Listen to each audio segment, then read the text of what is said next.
Mmm. Mmm. Good morning, good evening, good afternoon, and welcome to Dreamy Dreamland with your Sunsail Bob. That's me, this guy right here. Your griot here to tell you stories that enlighten, to amaze, amuse, and confound. Um, don't believe a word I say, you know. Let what I say kind of rumble, it's like taking in a nice flavored something. Let it roll around in your consciousness and see what it does, right? You should be doing the same thing with Carrot Head and um,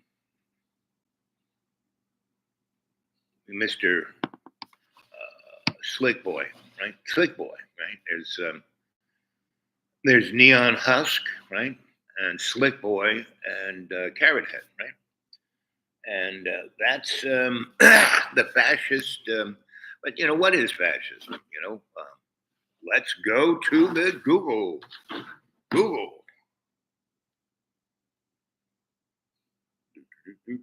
Oh, airplane crash in Philadelphia. Carrying child mother crashes near Philadelphia Mall in fiery explosion. Ooh. Learjet 55 crashed after departing from Northeast Philadelphia Airport. I wonder if it hit another COG helicopter. Uh, Medical jet carrying six crashes into Philadelphia neighborhood.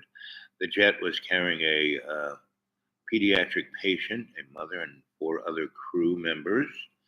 A medical transport plane carrying a child, her mother, and four other people crashed in Philadelphia Friday night near a busy mall, killing all aboard and resulting in an untold number of injuries on the ground, according to city officials. The Learjet 55 crashed near Roosevelt Mall, northeast Philadelphia, around 6:30 p.m. after departing from Northeast Philadelphia Airport, according to the authorities. The exact number of injuries is not yet available. Many people on the ground and parking on street and cars, home and area were injured. Number of injuries is yet to be released, but the information shared is that Time report that number of people were transported to Temple University Hospital, Gene's campus in Northeast. The official mayor, Charles Parker, said Saturday. "Hmm. Right now, we're just asking for prayers," Parker told reporters Friday night. She urged residents to stay away from the scene.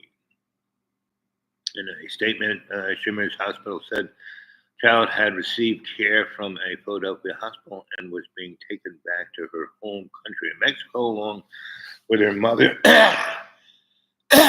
Chonked ambulance when the crash happened. The company that operated the flight, Jet Rescue Air Ambulance, said in a statement there were four crew members on board. At this time, we cannot confirm any survivors. Company said the statement four names are being released. This time, family members have been notified. Our immediate concern is for the patient's family, personnel, their families, and other victims that may have been hurt on the ground. The air ambulance was en route Springfield Branson National Airport, Missouri, according to flight radar 24 data.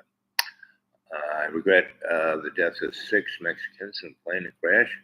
Philadelphia, United States, Mexican President Claudia Sheinbaum, the Mexican president, said in a statement Saturday, the consular authorities are in permanent contact with the families. I have asked Ministry of Foreign Affairs to support them in whatever way required. My soldiers, my solidarity for their loved ones and friends. A large fire burned in the wake of the crash, prompting a significant response. Ooh, look at that. That's a pretty big fire. We had a loud explosion and then saw the aftermath of flames. I wonder if there's going to be like a commercial aircraft falling out of the sky, um, maybe 3 or 4 a week, let's see. And then it'll be blamed on DEI and Obama, right? He added, I felt like the ground shook, and it probably is true. It was a loud boom to start.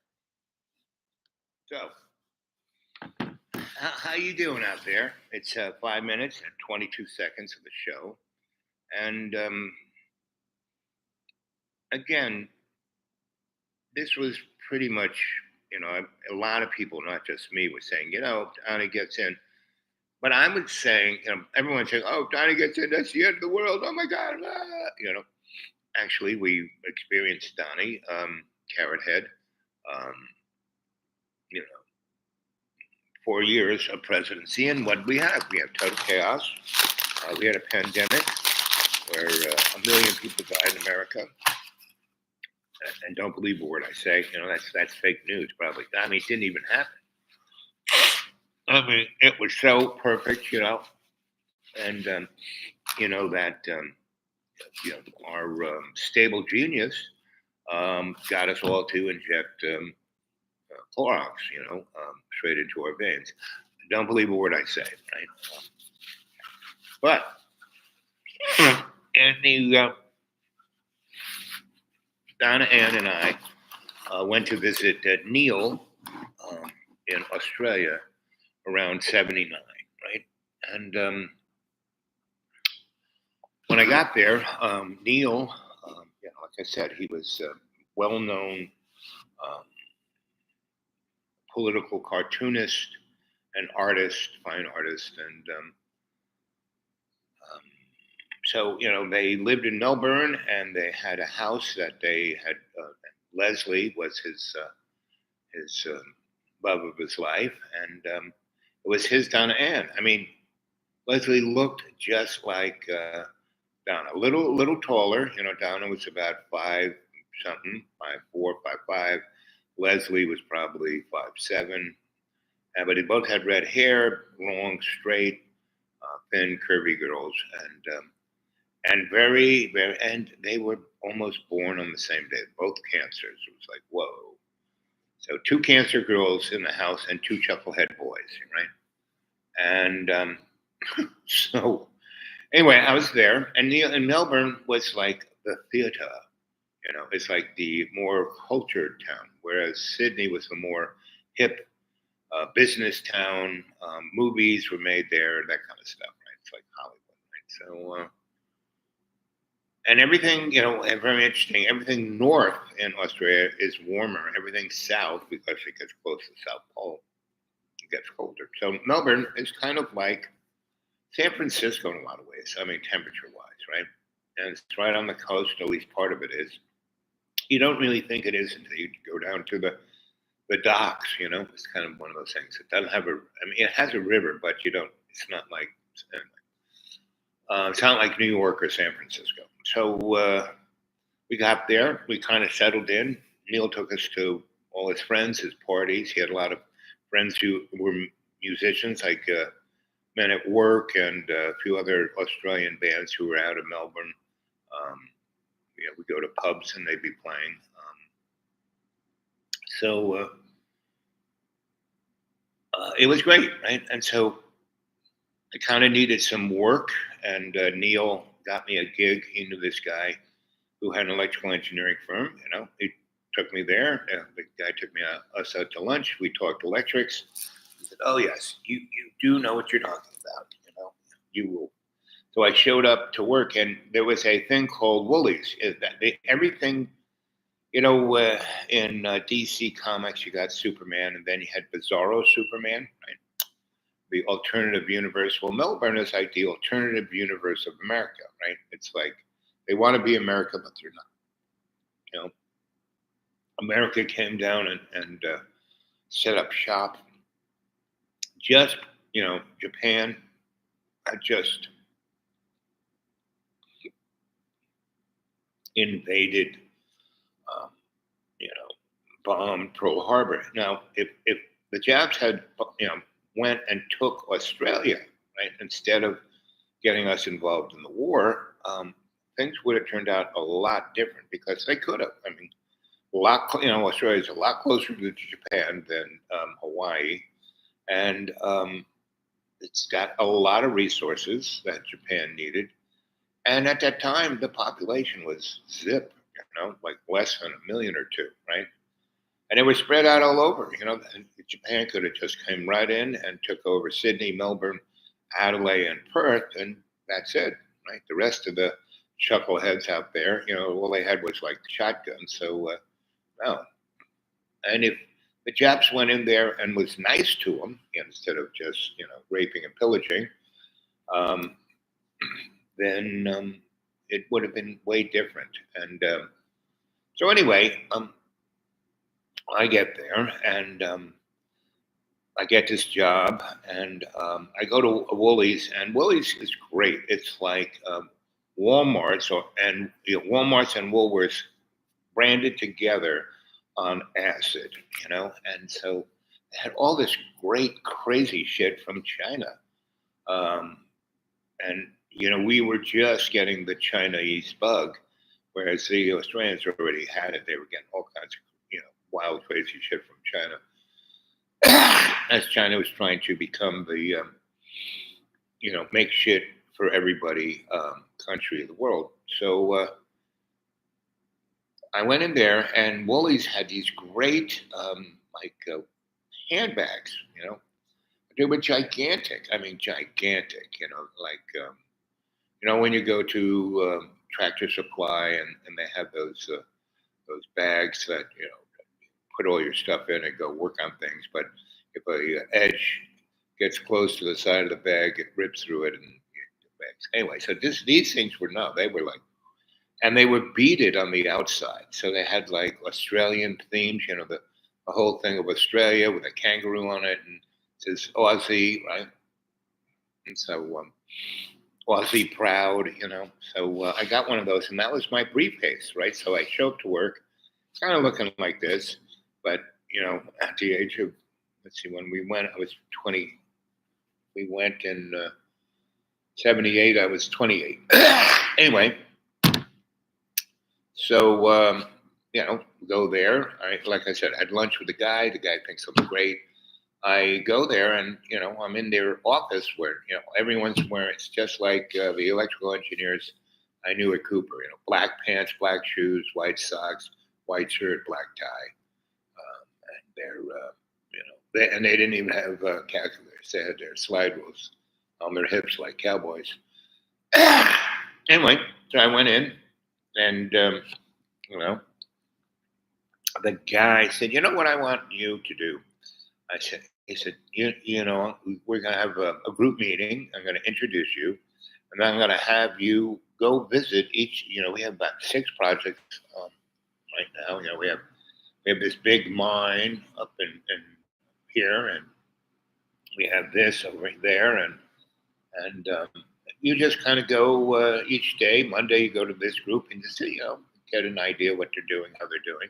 And Tuesday go to the next group, and do that, and then come Friday we'll go out and have an early dinner, and you can give me a report of what you think, because we talked a lot, and he realized that yes, I understand. I'm an electrical engineer. I'm an electrician phenom, and but my real, great gift, skill set, is I can read people and I can work with people and I can fit in, right? So I do that, and I say, your guys are great, but they are so orthodox, and these projects you have, they're not even there. They're looking at everything, from the office. Have any of them even visited the site? And he goes, no, we have, he goes, I basically hire, people from Asia to work on the site. And I said, so you have people like from India and Kuala Lumpur and China and all these different places in Australia interacting with the workers of Australia and then they're supposed to interact with these engineer guys, and so this is a method for disaster, right? And he goes, That's why I thought you'd be good for this. First weekend you tell me exactly what I thought was going on, and you're telling me in chapter and verse and how to fix it. That's great. So what I want you next to do is I'm going to get you to go out to these jobs and see it for real and see what. So I did that. So that was the first month, and he was great because I was not getting. He goes, "You're a consultant. If I put you on a paycheck and try to, fold you into the culture of this business, it's not going to happen. It's like they're already freaking out that you're even here." And so I said that you were a consultant. So you are a consultant. So he paid me $1,000 a week. Right? And when I went off on trips, he gave me $2,000 a week, right? Which is, please, I'm only there for 3 weeks and I'm getting paid $1,000 a week and $2,000 if I go. So, and Donna's loving the fact that we're in Melbourne and Leslie is she's got her own whoop-de-doo, and Neil and Neil is great and Leslie loves Donna because Neil screws every chick. He nails every chick there is. It's like unbelievable, right? We go to parties and there'll all be these girls flirting with him, and Leslie, oh yeah, he's fucking that one, he's fucking that one. But he never touched Donna. Because when we were heading from New York to LA, San Francisco, on the Gray Rabbit, and he had as we were, driving into the sunset one night. Took us 3 days to drive across America, and he had screwed all the underwear girls and was totally tripping his brains out. And one night Lester pulls off, really beautiful site. There's a fire. This is a place he pulls off regularly. It's got a nice little campsite. The girls get out and they're dancing. And, we have a fire, and we're surrounded by sage, so it smells like sage. And we walk off into the desert, with two like lawn chairs, and sit in the black, no moon, looking up at the stars. And he just starts weeping, and he goes, "You're my best friend. I've never had a friend like you. I've never had a best friend. I'm always in competition with all the other men. But I just love you. It's like if you were a girl, I'd want to have sex with you." And I said, that's called, what is that called? Platonic love, right? So anyway, so Neil and I were platonic lovers, and he was screwing everything in sight. When we were in Australia, he's treating Donna Ann like a sister, like he had a sister. So he's and she's down with Leslie, and Leslie's kind of like Donna, got that little itch for girls, and that's why Donna liked me. I was the best lesbian she ever knew, and so and Neil wasn't quite that. He wasn't quite. He I was showing him trying to tutor him on the lesbian way of being a male, meaning listen to women, respect women, and get down to business.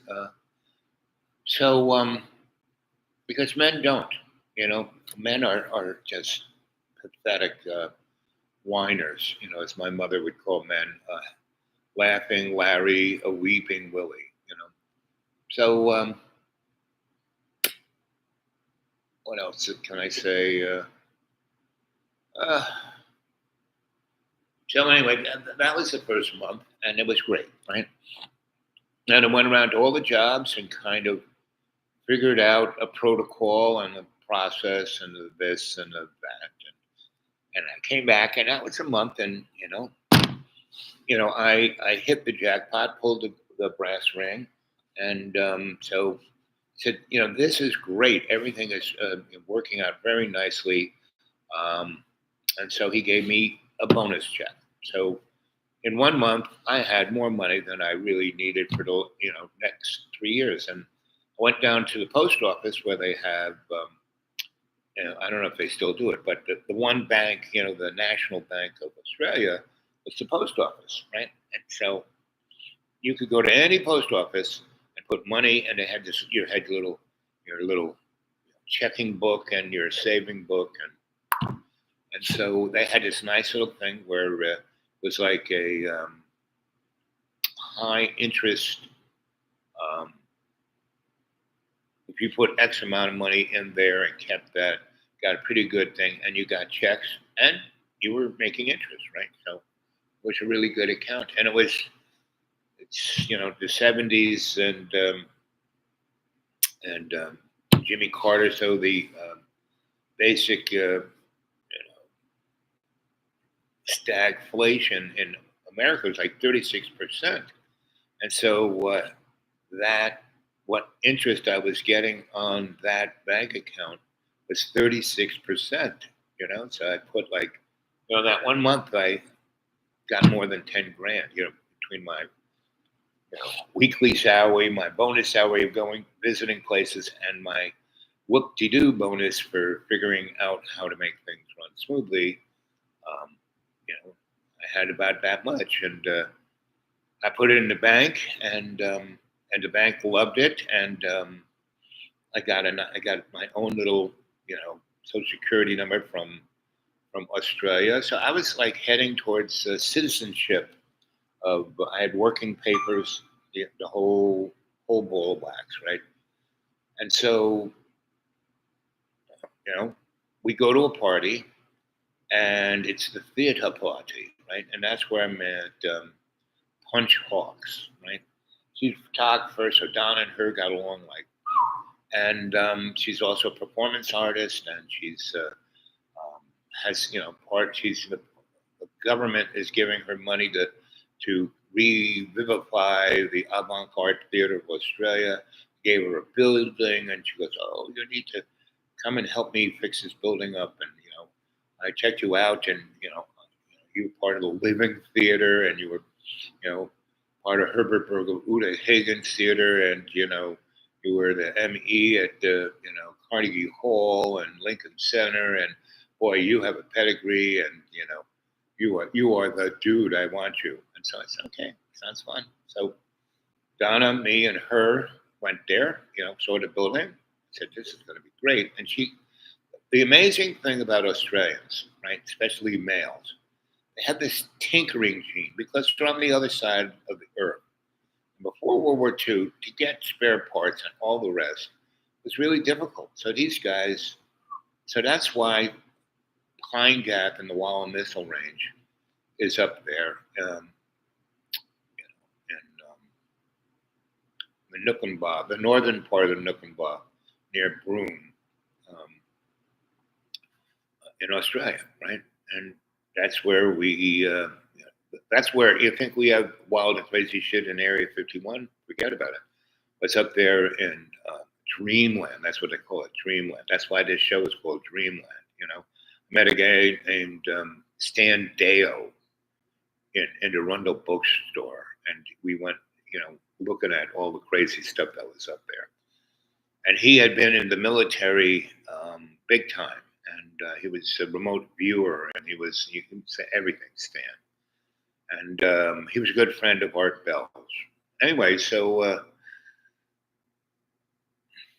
I've got all of this very interesting kind of, and see, it's so small that pretty much everyone who's doing something is really great at what they're doing. And so, I mean, look at Mel Gibson. He was just an actor, and he was part of a Sydney movie theme, and he's in a bunch of little TV things, and then he does Mad Max, and the rest is history. So Australia's a very interesting place. I really, really liked it, but they were nuts, beyond nuts, right? And their politics was, and I said, this is where America's heading, because it was totally fascist acceptable, because they had a two-party system like we did, but they were parliamentarian system also. They had the Labor Party, which was the unions, and they had the Liberal Party. And Australia was 100% newspeak. It was 1984. It was just, and you really never knew where you stood. You could end up, what happened to so and so? I don't know. I don't remember him. And so that's one reason why I was so me, because there was nobody else like me there, or Donna, or Neil. Neil was a standout guy. So we were the odd couples, Leslie, Donna, Neil, and me. And so anyway, someday a month, I meet that get involved in the avant-garde theater of Australia. We it was a beautiful building, right? It was a factory. I think it was a dairy, right? It had a big. The back of it and above it was all glass, right? And then the other half, about 20,000 square feet, about 3 floors of black box rooms. I mean, no windows whatsoever. The whole back of the building had a glass atrium and windows that were facing out to the city. It was really beautiful, right? And the other part, was great, you know, performance practice spaces. That atrium had loading platforms, really big one that went into like this warehouse, but again, still, right? So it made for an amazing performance space, right? And that lower part where the trucks came in, that's what, we put, people, folding chairs. And the government just kept giving us stuff, right? Like, a zillion folding chairs, tables, this, lights, blah, blah, blah. Wherever they, instead of throwing it away, they would just truck it over to us and we figure out what to do with it. And we got this gigantic tent that was totally, and but it was like 18 gazillion square feet of this weird ass material. It was kind of like ripstock. That's the stuff they make parachutes out of, little squares, and so the thing won't rip. But it was like heavy duty, like canvas almost. But this stuff was indestructible, right? Just unbelievable. And so we made a circus tent out of it that you could fit 500 people, because we were doing lots of stuff, but most of the stuff we were doing was being a umbrella for other nonprofits in Melbourne, right? Because we had this like super duper nonprofit thing that was, basically governmental, right?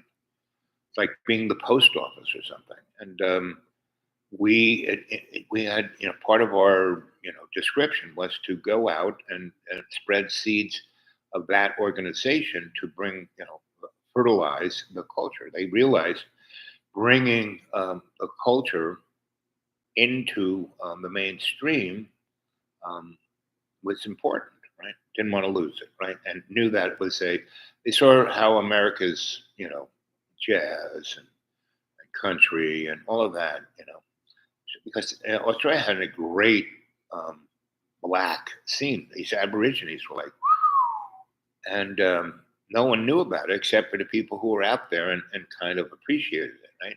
There were a handful, Jimmy Bontree and a few other folk who were trying to save that culture. And the Aussie, what is known as plantation, or what was the other term? It was a plantation culture, right? But anyway, but it was more like old timey music, or country music, or I don't know what you call it. So we decided we were going to have a circus. So we had the Circus Oz. Let's see. Let's see what Google says about Circus Oz.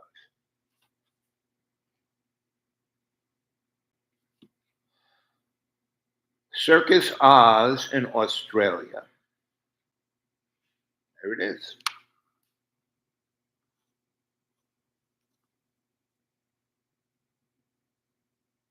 Now that's a more recent generation, right? Australia icon Circus Oz are here with new hours and nonstop energy, simply unmissable, fresh, and so this is like now, and we were the originators, right? Let's see, Australia's iconic Circus Oz here with a new, right? So this is the kind of stuff we did. We did all kinds of crazy high wire, um, acrobatic stuff, and we never had a. We would perform over the audience, right? So we go up these ladders. See the ladder? That's out in the middle of the circus. We go all the way top the circus, about 60 feet up, right? And then we would swing over to these other places that were just above the audience, right? And do performance stuff like this, right? And we had these rubber bands where we'd shoot people around. Anyway, um, so if they fell, instead of falling 60 feet to the hard ground of our single ring, they basically fell about 15 feet on top of people. Yeah. So we took that all over Australia, right? And spread the word of culture. And that's where we bumped into a lot of Aborigines, and we got them to play in our band. We had a band, so we had a band stand, right? And it was on a track. And the band people would be there, and they'd sit on seats, and they would be like, safety belted into the seat, because very, very, very slowly, the bandstand would cross on this track across the single ring and then go up the side of the tent. And then at the end of the show, they'd be upside down playing music upside down, right? So this is Circus Oz. So these are the guys I hung out with. And I was, part of the beginning of it, walking into the building that the government just gave it. And we had a nice budget, and like I said, they just kept trucking stuff over to us. So anyway, so I said, with this big atrium, and perfect, we really didn't have to. And it was a factory, so it had a lot of electricity every which way, right? They had a lot of power points, a lot of big junction boxes, a lot of circuit breaker panels. Everything there is 220, 440, so it's a little more amped up, which is not a big deal for me.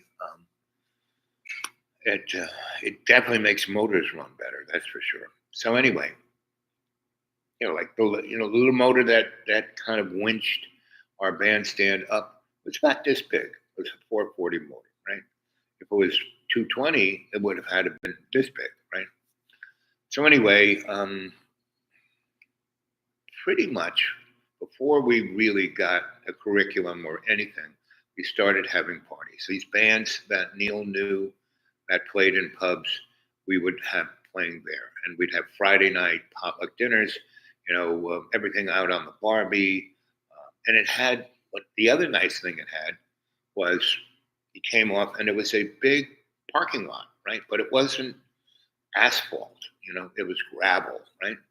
And so we started, doing gardening, like raised beds. We were growing vegetables, and also, making nice flowery beds with, because in Australia it's kind of, especially Melbourne, perfect. It's like like not Southern California, but everything grows. It's a tad cooler than Florida, but it's not warm either, right? It's really kind of perfect. It's like year round, somewhere between 80 degrees and 60 during the day, and somewhere between 50 and 70 at night. So I mean, it's really, really, and it rains at night, and